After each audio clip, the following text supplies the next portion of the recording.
हिमाचल प्रदेश के मुख्यमंत्री जयराम ठाकुर ने अपने मौजूदा कार्यकाल का अंतिम बजट पेश किया। 2022-23 के लिए 51,365 करोड़ का बजट पेश किया गया है, जिसमें सभी वर्गों को लुभाने का प्रयास किया गया। हालांकि हर बार की तरह ये करोड़ों के घाटे का बजट है, लेकिन मजदूरों से लेकर आंगनबाड़ी वर्कर, आशा वर्कर, चौकीदार, सिलाई अध्यापिकाओं, mid day meal worker, water carrier, जल रक्षकों सहित पंचायत प्रतिनिधियों व नगर निगमों और नगर परिषदों के प्रतिनिधियों का मानदेय बढ़ाया गया है। राजस्व प्राप्तियां 278 करोड़ रुपए रहने का अनुमान है। राजस्व व्यय 40,034 करोड़ रहने का अनुमान है। इस प्रकार कुल घाटा 3,993 करोड़ अनुमानित है, जबकि राजकोषीय घाटा 9,602 करोड़ रुपए अनुमानित है, जो राजस्व के सकल घरेलू उत्पाद का 4.98% है। मुख्यमंत्री जयराम ठाकुर ने कहा कि ये बजट हर वर्ग को ध्यान में रखकर बनाया गया है। सरकार ने 29 नई योजनाओं को शुरू किया है, जो प्रदेश के विकास में मददगार साबित होंगी। 2021-22 में प्रदेश की अर्थव्यवस्था में 8.3% की वृद्धि होने की संभावना है और उम्मीद करते हैं कि आने वाले समय में और ज़्यादा इसमें सुधार होगा।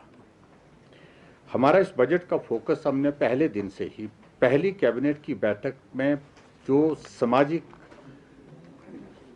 सुरक्षा की दृष्टि से कुछ चीज़ों को करने का हमने जो प्रयास किया है, उसमें बहुत बड़ा जो है बजट का हिस्सा उसमें हमने जो है वो समर्पित किया है।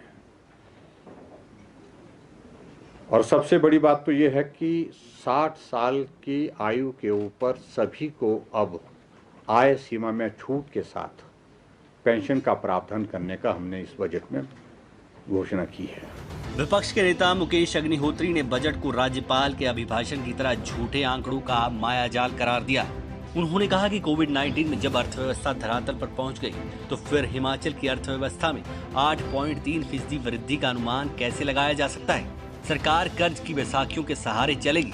देखिए, मुख्यमंत्री जी ने बहुत लंबा 3 घंटे तक लगातार पढ़ के जो है ये बजट पेश किया, लेकिन इस बजट में जो प्रदेश के लिए जो विकास की आशाएं थी वो सारी जो है धूमिल हो गई।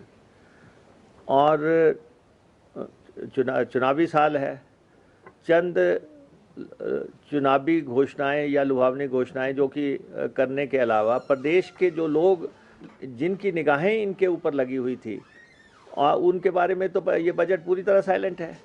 एक बात स्पष्ट हो गई कि इस बजट में आप देखें कि कर्मचारी यहाँ आंदोलन कर रहे थे और उनको उम्मीद थी कि आज बजट आएगा, क्योंकि इनका अंतिम बजट है, 5वां और अंतिम बजट है, तो उनको उम्मीद थी कि आज ये कोई ना कोई बड़ी बात करेंगे। लेकिन इन्होंने कर्मचारियों को इस बजट में चलताऊ तरीके से निपटा दिया।